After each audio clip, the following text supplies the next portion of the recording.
Od tejto chvíle by som už neveril ničomu, čo vidíš na internete. Práve teraz sa nachádzam v mojej kancelárii. Ale jedným klikom to môže zmeniť na luxusný byt. Alebo dokonca vymeniť osvetlenie a pozadie. Takže teraz sa nachádzam v Machu Picchu. A to nie je všetko. Povedzme, že chcem zmeniť oblečenie.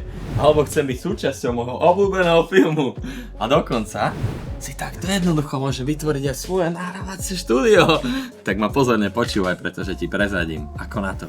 Najprv otvor nástroj Biblu a nahraj tam svoje video. Potom ho už len prepojíš s nástrojom na výber snímky. Stačí, ak posunieš video na tú časť, ktorú chceš zmeniť, automaticky sa stiahne za teba daný obrázok. Zaťukáš sem, čo chceš urobiť a stlačíš vygenerovať. A na záver len všetko spojíš dokopy spolu s videomaskou z originálneho videa a pomocou nástroja Switch X dostaneš svoje premenené video. Teraz už nikto nespozná, že si to natočil doma, takže mi sem napíš len klik a pošlem ti link na tento brutálny nástroj.